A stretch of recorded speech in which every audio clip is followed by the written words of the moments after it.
guys. Oh, sorry, I already started. Hello and welcome to episode 266 of Sutton Impact Family Style. I'm Jason. I'm Bill, and I'm just thinking, Jason, that's 4 years. I know, that's a lot of years. So, It's a lot of years. again, thank you to our loyal Patreon listeners and other listeners, too, for 4 years of sticking with us. And I want to shout out Happy Mother's Day to all the mothers out there. And happy Mother's Day, Mom, because I know you actually listen to our podcast. Yep.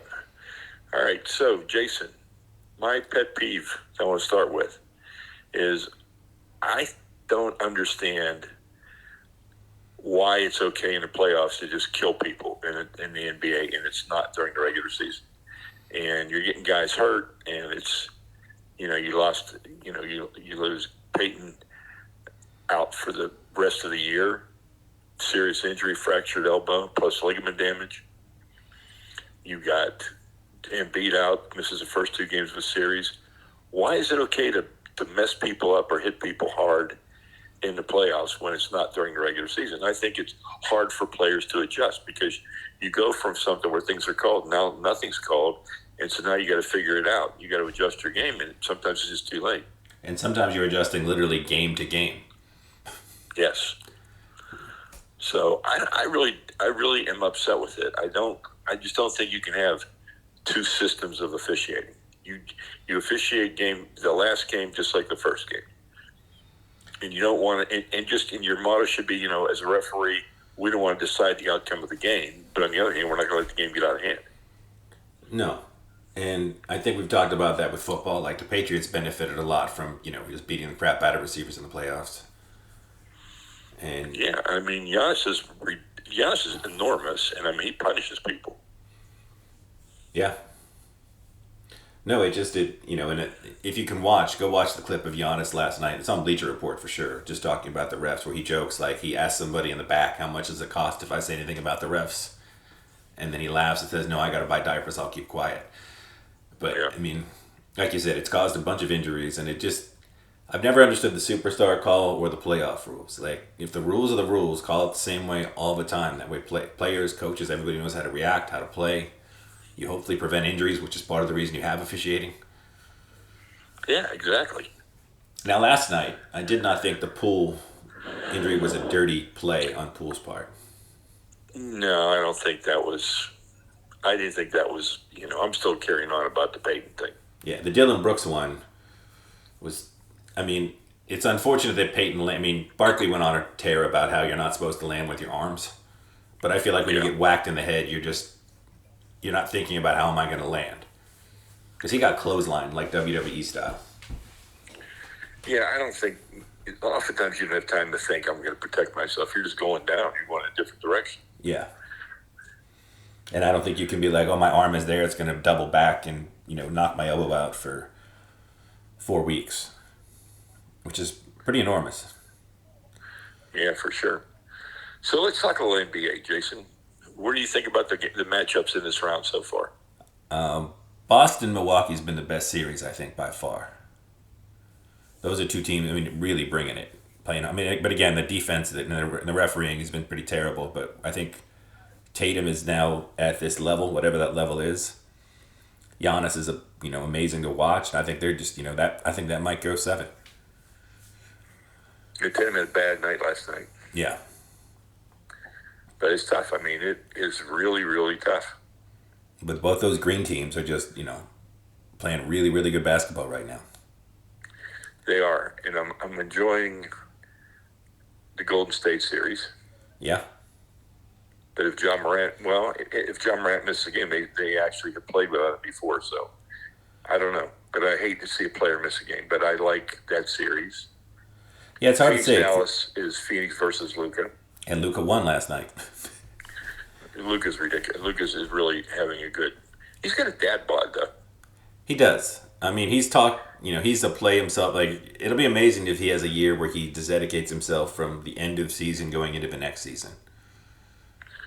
Yeah, I mean, he could be unbelievable. I mean, he is unbelievable, but he could be more unbelievable. Like, if he took a Jokic-like situation where, he came back and looked like a different person, outside of Jokic's head and haircut, which are, aren't going to change, but just the full... So I haven't seen anything to change my mind. It's going to be Phoenix Golden State. I haven't seen anything change my mind, so I'm still there. But Boston, Milwaukee, I think I'm vacillating now back and forth on that. Giannis seems to have really stepped up, and they don't have an answer for him. No, and the masked Embiid really changes the Philadelphia series from being a blowout to. So now the East looks more undecided to me than I thought it was, and Boston just does not have an answer for Giannis. There's just nobody that can. I don't think the NBA has an answer for Giannis. But I don't want to. A couple like Smart had a bad game yesterday. Tatum had a bad game yesterday. Had a good game. Yeah, they're still up. We'll see what happens. Milwaukee's up 2-1 now, right? Milwaukee's up 2-1, but Middleton will not be back.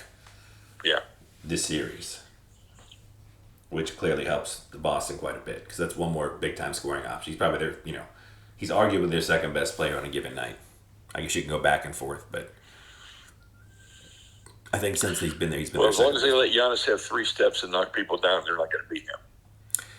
Yeah, the traveling in the NBA is, and again, Giannis had 3 steps and covered from outside the foul line to the hoop last night. 3 steps. That's really hard to defend. Yes, and then he knocked somebody down. Yeah. So, I don't know. Again, I mean, I know that's, old guy, fist the sun, but like the amount, the Euro step, the crab dribble, the extra step for superstars, like, I don't think that makes the game better. Like, I feel like superstars would figure it out and they'd be fine taking, the normal amount of steps you're supposed to be able to take. Because I think when you do it, when you let it, especially because like the playoffs at the time when, your product is on display for everybody. This is where you're hopefully building new fans. Yeah. Or bringing back old fans. Yes. And I think bringing back old fans, if they're watching some of that, they're going to be like, whoa, this game has gotten so stupid, I'm not watching, I don't want to, like, and they would do the standard, well, if I could take 3 or 4 steps, that ridiculousness. Yeah. But I mean, it was never part of the game. It wasn't intended to be part of the game. I mean, it's frustrating. And again, the different, absolutely is, and especially the different rules for different players. Like I don't know if that was a mandate that came down from the NBA at some point, and now they can't go back. But I've never liked that part. No, I haven't either. I think the one series that I'm the most confused on is Miami, Philadelphia. Yeah, because I expect Miami to bounce back. I think Miami's coaching is really good. They'll have an answer the next round, the next game. They'll change what they did. They've got more players capable of doing more different things. So I still like Miami. Yeah, I don't think Miami expected to have this much Victor Oladipo. Not that he hasn't played well, but he's more of your break glass in case of emergency, get 10 to 12 minutes a game, as opposed to having him to play as much as he has been due to a couple of injuries. Yeah. And then obviously when Embiid plays, you're back to the Giannis equation of like, there's not anybody that can stop Embiid. No.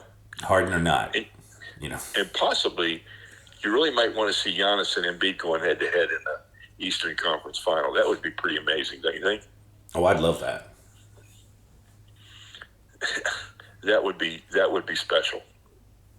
Because both those guys have done, when you talk about what you want a superstar to do in the offseason, which when you come back the next year, you added something to your game. Both those guys have really done that every year. They talked about Jordan and Kobe and all those guys always adding something. Mm-hmm. I mean, you can clearly see Embiid and Giannis are working in the offseason. Totally. Working to be like, where am I weak? And again, neither of them are the best, but they become competent. Yeah, I mean, I think both of them are outstanding. They're fun to watch. I look forward to this. I'm really enjoying the playoffs, except for the officiating and letting it just get too out of hand. Now, do you think Dallas has another win, or do you think this is a gentleman's sweep? That was like the Luka's one Luka game. Well, I don't expect Paul and who else had a bad game? Booker had a bad game. They're both. Yeah, I don't expect them to have another game like that. No way. If it went 4-2, I wouldn't be surprised. If it went 4-1, I wouldn't be surprised. Yeah, I mean, it clearly seems like Phoenix has the easiest road to the finals. Yeah, I mean, Luka is a special player, and he got a little bit of help last game because you got to spend more time on him. So I don't know. We'll see where it goes. Because like we talked about the other series, I mean, Peyton out, and Jaw didn't look too bad as they showed him limping away, but you never really know that's still the Yeah, you adrenaline of the never know. game. You know more 24 hours later Yeah. with swelling and everything. It didn't look like it was that grievous. I didn't think. I just didn't like the fact. Again, here we go. Yeah. Hockey. My Lightning are down 2-1. I really think Toronto's going to win that series. I think so. The Penguins are surprising me. They're up 2-1 I know, and they lost to with their Smith. third string goalie, right? Yeah, and to Smith out for the year.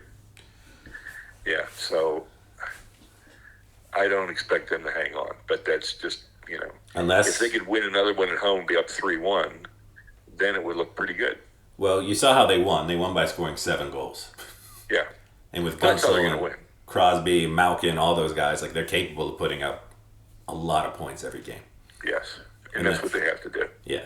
And I almost think, in a weird way, that's probably the bet. Like, now that has to be their mindset, with a third string goalie that has not been, statistically a great goalie. I think You're kind of going to unleashing score them. whoever it is. There's no question. Yeah. But I think it sort of puts them in a corner where they have to sort of play to their strengths, which, again, doesn't seem like it can last. Because, I mean, the defense usually does clamp down. And like you said, even in hockey, you can get a little more physical in the playoffs. Right. The Avalanche look really good to me. They're physical. They can score. They skate fast. They're tough. Yeah, they're very I complete like team. the Avalanche. Would not. And I don't like the Florida Panthers. I just have seen that team, and I've kind of seen who wins.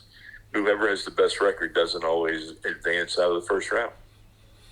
They don't. Because you never, records are great, but you never know who they played and the games they played in, who was missing, injuries, weird. I mean, sometimes you have one of those seasons, I mean, here's our Steeler moment. They were 11-1 or 11-0 at one point during 2 seasons ago, and they were not an 11-0 football team. No, They just, not at all. the games just sort of broke their way, injuries broke their way, and matchups broke their way. And all of a sudden you're 11-0, and you look like, but everyone sort of, that's how Florida was all year, where people are like, I know they're the best record, but they don't seem like the best team. When the Capitals get in the playoffs, though, they're a different team. Well, especially now that they broke through. Yeah. I think they're up 2-1. Ovi is Ovi. Yeah. Still one of the scariest athletes in all I think sports. Ovi will be like that when he's 50. I wouldn't doubt it. No doubt at all. Sidelight, Kentucky Derby. Interesting to me. The horse that doesn't get in until less than an hour before the race is closed because another horse drops off, comes in, is given number 21, the furthest stall. It sets off at 80-1 and wins the Kentucky Derby. And I'm not a big horse racing fan, but what I will say is when they showed an overhead view of the race at the end with some analysis, it was amazing how that jockey rode that horse and cut through all the other horses to get from where he was near the end of the pack to win that race. It was pretty amazing. Incredible. Like I said, I'm not a horse racing fan, but I enjoyed the coverage and the explanation. I thought it was pretty good. And as we talked about a little bit offline, I have not seen any story emerge yet. But almost all those betting sites, basically if you deposited $200, you could have a free bet, pseudo-free bet on the race. Where if you lost the $200, it became a $200 credit. So you're spending the $200 regardless. Right. But you were kind of taking a zero-risk bet. And if you're taking a zero-risk bet on a horse race you know nothing about, like the 80-1 guy, I mean, if you would put all 200 on an 81 to horse, that's $16K. Yeah. I'm curious to see if Absolutely. anybody, any random first-time gambler just, I guess we'll probably read about that or hear about it tonight. yeah. Like I said, it's easy to have the hindsight regret of like, oh, it was a free bet. But, Yeah, I mean, that was 80-1. And the other thing I want to talk about, I'll give a shout out to my friends at the Dolphins, Tom Garfinkel, Jeremy Walls, and the owner, Stephen Ross, for the amazing, amazing Grand Prix track that they built for Formula One around the football stadium. I mean, it is unbelievable. Have you seen it? Any pictures on TV? no, I have not. It is unbelievable to make that kind of an investment and do that. And I mean, it's an economic boom for Miami. It's a global sporting event. is huge for F1 in the United States. And it just seems like whatever they dream up, they deliver. Like a couple of years ago, they brought the Biscayne, the tennis tournament Biscayne, they brought it to the football stadium. They built courts all around the stadium, and they made center court inside the stadium. And they used the clubs and their hospitality in the stadium to make it an unbelievable experience inside the stadium for center court. So, I mean, they do some crazy stuff, but this F1 thing is amazing what they've done to build a track around the football stadium. And they have a lot of land there, and they have used it really, really intelligently. So shout out to the Dolphins organization and Stephen Ross Sports. And I guess along those lines, I mean, they've done everything they can for Tua. So we'll see if he can get it done this year. Yeah. I mean, they got him. We'll see what he's got. Jalen Waddle, added Tyreek Hill. You already got Gesicki. You have one of the fastest offenses on field. So if he's going to do it, the Dolphins have provided, A+ service around him. And my other moment is going to be the Oklahoma Sooners women's softball team, who I believe now are 48-1. Unbelievable. I mean, it's one of the most dominant teams in a sport I've ever seen. Oklahoma State was ranked 7 and got whooped 3 times in a row. They were number 2 in the Big 12. They're actually playing for the Big 12 title in the 3 games. Whoever won 2 was going to win, and it's over. I don't see anybody touching Oklahoma, and I haven't seen enough to. I mean, they have a free reign to the College World Series, and then we'll have to see what happens after that. But they'll win the Big 12, and they'll win their regional and their sub-regional playing at Oklahoma, and then we'll have to see. But they lead the country in runs. I mean, they got like 5 or 6 girls betting over 400. It's a ridiculously powerful team, really dominant. So shout out to them. I didn't like the results, but I got to, when you see excellence, you have to shout it out and you have to admire it. Yeah. Well, I'll transition to mediocrity. I watched an entire USFL football game yesterday.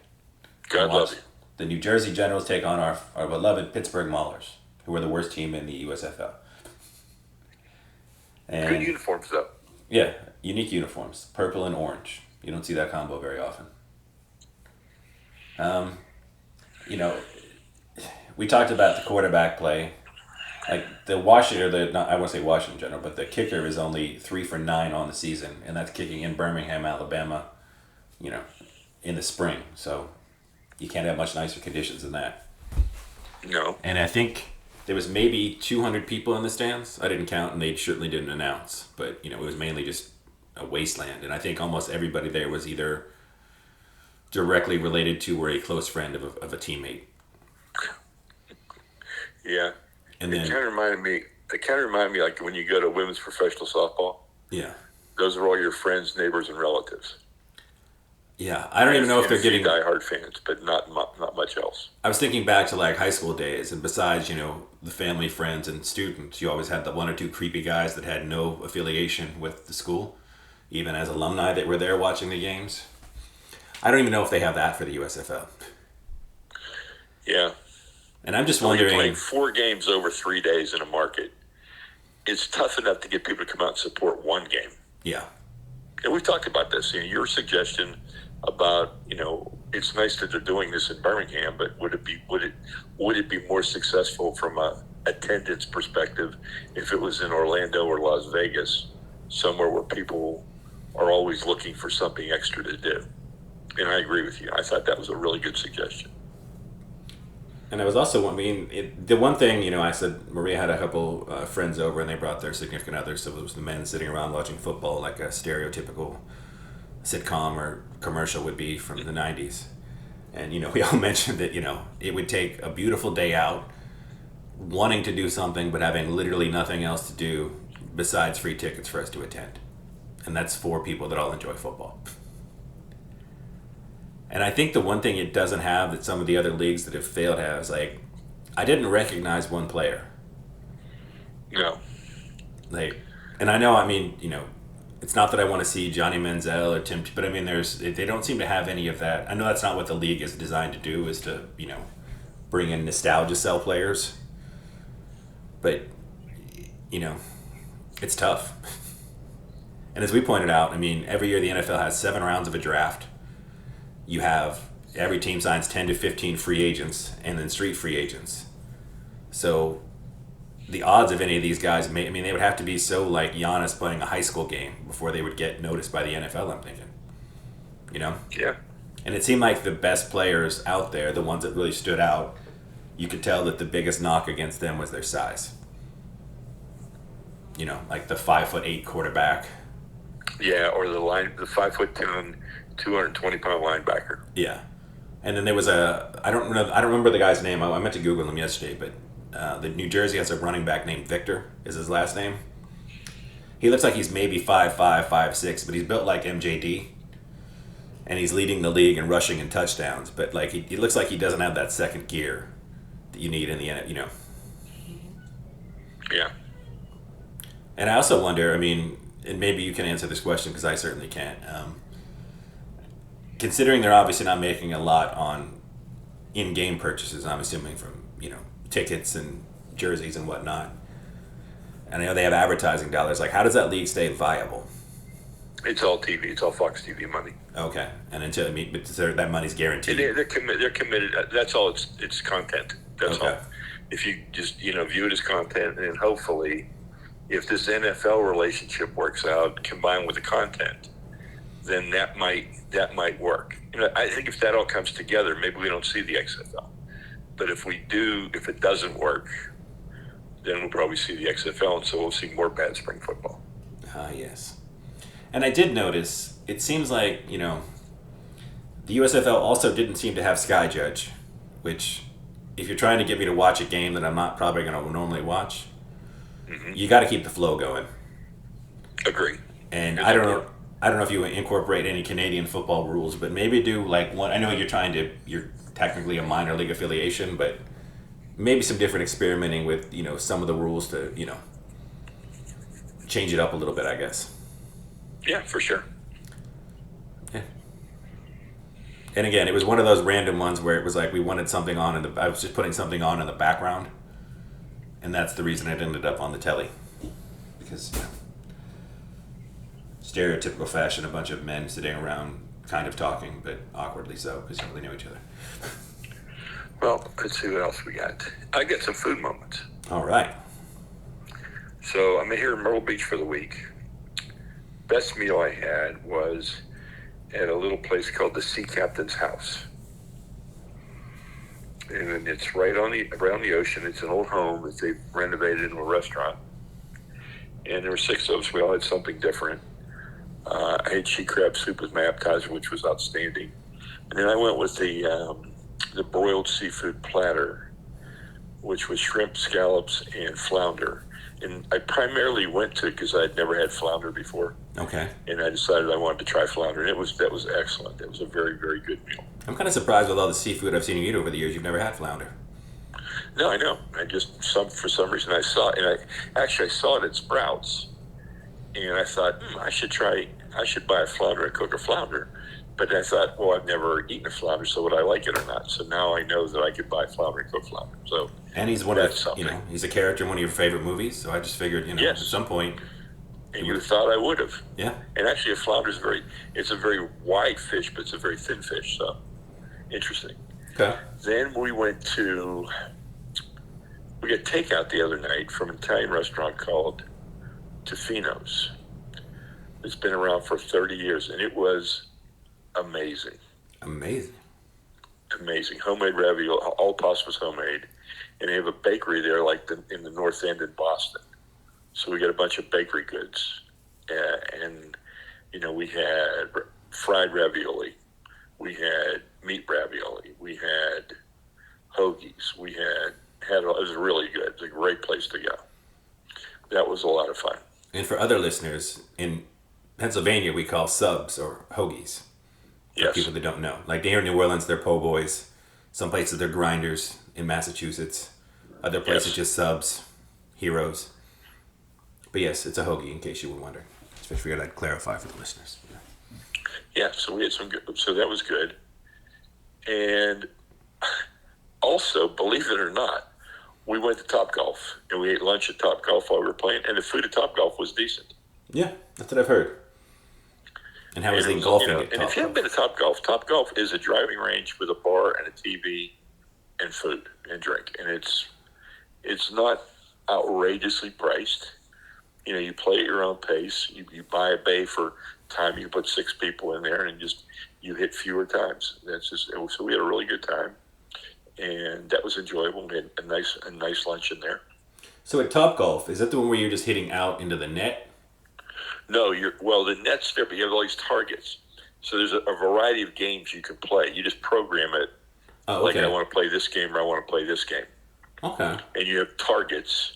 And so, like if you wanted to just hit a wedge, you could hit your wedge and just try and get points by being putting them in the little green areas, or you could hit your driver, and if you hit it, like 200 yards, which is not outrageous, Right. you could end up with 9 points. So there's a couple of different ways to go, and it was a lot of fun. Okay.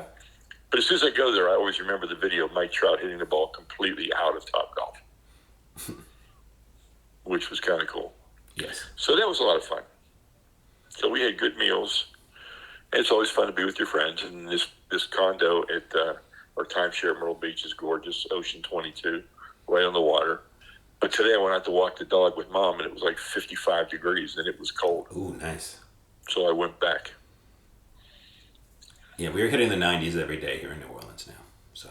Well, when we get back to Tampa, it'll be in the 90s. But Yeah. this has been pretty, it's very, very built up. There's a lot of things to do in Myrtle Beach, especially if you like people. I guess I technically had a food. I don't know if I've mentioned it before, but we got some pastries for having people over, and we went to La Bougeoran on Magazine Street, which is a French bakery, but I just call it La Bougie because it's fancy and expensive. So the bougie part seems normal to me, but they do make excellent What was pastries. the best? They just make a really good chocolate croissant. Okay. All their stuff looks really good, but it's a French. I think it's like they have a lot of bread, so they do the breads for and some fancy different twisted breads and flavored breads and those things. Nice. And they also have some pastries as well. But it's made if you do bread well, there's a good chance you might do croissants well, and they do croissants very well. Like their chocolate croissant it doesn't have the 2 sticks of chocolate in it like some of those cheap ones you get at like a Starbucks. Mm-hmm. And it's not just dumped on the top. It's sort of like layered almost in swirls in throughout. Yeah, a French bakery would make an amazing croissant. That's their thing. Good deal. Good deal. And it feels like it's dark chocolate, but not super bitter dark chocolate. Like there's still the hint of sweet to go with the butter. It works really well. Well, when we come down, your mother will have to have one of those because she loves the chocolate croissant. Yes. And you said you enjoyed a movie based on a real life story. Yeah, I kept trying to get the name of it. If it was something Burke, it was 2 names. It was about this football player who in high school was accused of rape, got bad advice, took a plea bargain, which made him a lifetime sexual offender. And then he served, and they told him he was going to get probation. He got 6 years hard time plus 5 years probation. Yeah. So then, he's in there and he works with the Innocence Foundation and tries to convince him to take his case. It's very well done. Morgan Freeman's in it, and he does a great job. The guy that was the star was in City on a Hill, which was a Showtime show with Kevin Bacon and this guy. And he was a good actor. And it's a nice story. He comes out, and Pete Carroll, who's going to give him a scholarship to Southern Cal, calls him up, gives him a tryout at Seahawks. He doesn't make the Seahawks. He busts around. The next year he gets invited to the Falcons camp, and he actually makes the Falcons, actually plays a year for the Falcons, and now he works in operations for the NFL. And he also then speaks around the country about his trials and tribulation, advises young student athletes, and works with the Innocence Foundation. So it was really good. It was really enjoyable. Yeah. Of a movie I never heard about. I'd seen a documentary on ESPN, but for some reason my brain wasn't working last night. I said, well, this looks interesting. Let's watch this. Okay. Very nice. Yeah. Yeah, I sadly don't have any new entertainment moments. Just one of those weeks. Is the film a wrap, or are you still working? Oh, still working. I mean, the filming is done, but there's a lot of pre-movie stuff and post-movie stuff that needs to be done. So when can we expect to see this movie released? It's got a lot of effects, and they're talking about doing some reshoots in Los Angeles in the fall, so probably more like 2023. And I would Okay. assume because it's a vampire movie, they're looking, it's kind of tough because Nicolas Cage is in it, and he's sort of having a career renaissance right now. Yeah. So I'd assume you want to capitalize on that as soon as possible because it's a very fickle country and things go quickly, especially the Yes, they entertainment do. industry. Very But quickly. I know they have, I said there's a lot of post production on this movie, a lot of green screen, a lot of effects. So, Okay. but if I was them, Oh, I mean, if it's possible, I'd probably try to push it for fall this year. To capitalize on Nick Cage, on his yeah. playing himself and He's people got a loving lot of that movie. favorable reaction to this movie that's out now. Yeah,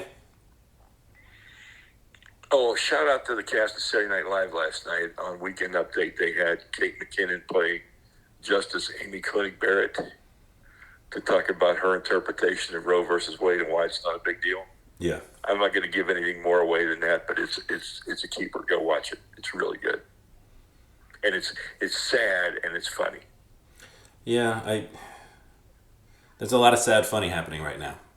I know that's kind of where we live right now. Sad funny. And it feels like we should be in a not sad funny place. Like again, not everybody's going to be happy with everything, but I just feel like I don't know. Yeah, It'd be I nice. agree. Yeah. All I right, guess our everybody. Steeler. Well, We'll do a Steeler anything else, moment. Jake? We'll do a Steeler moment real quick towards the end. This will be Okay. the last thing we're going to do. I'm trying to. I've been trying to talk myself really hard into Kenny Pickett. You gave your rationale last week. You're pretending he was the third pick. Pretending he was the third pick. But now I'm trying to, Joe Burrow off the radar. Now granted, Joe Burrow was a little bit better than Pickett in his previous 4 seasons, but 23-year-old rookie, more plucky than not a outstanding athlete, good athlete, not a great arm, good arm, likable leader. I don't know if he has. I don't think Kenny Pickett has Joe Burrow swag. I don't think he's wearing gold chains, smoking cigars, and winning national Yeah, I don't think championships. so either. But I'm knowing that this is sort of the lot, because I keep saying all this stuff about how there's 6 first-round quarterbacks next year, and it's like I know, but I'm like, you know what, Steeler fan, you got to talk yourself into it. So I'm really trying hard. I will say as a Steeler fan, considering he is going to be a 24-year-old rookie going against Mitchell Trubisky and Mason Rudolph, I feel like it's a real bad sign if he doesn't win that job out of camp. Okay, so you're expecting him to be the starter. I am. Okay, that's fair. I mean, if Mitchell I have to Trubisky admit, if he was the starter, I'd feel lots better about the pick myself. yeah, that's what I just feel like if he was 21 and he sits behind Trubisky or Mason Rudolph for a year, then you're like, oh, that makes sense. If he's Malik Willis and he's a year or two away from playing like Trey Lance, but if you're a fifth-year senior, you're going to be 24 as your rookie season. You played a pro-style offense, and they put a first-round pick on you. I hope you win. Yeah, I agree. Good point, Jay. So yeah, that's my mental gymnastics of trying to become a Kenny Pickett fan. All right. Yeah.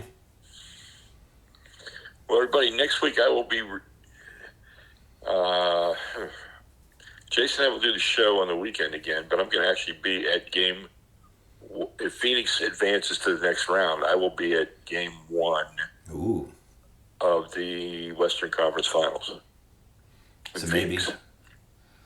maybe you get Paul So and Steph. I'm excited about that. Yeah, I would be. That seems exciting. Chris Paul, Steph Curry potentially, or John Morant. Yeah. Either way, you can't really lose.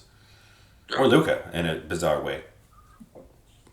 I don't see that happening, but whatever. Well, I wouldn't see Luka because Phoenix wouldn't be in it then. Oh, that's right. It's very true. All right, everyone. Well, happy Mother's Day again. Do something nice for your mother.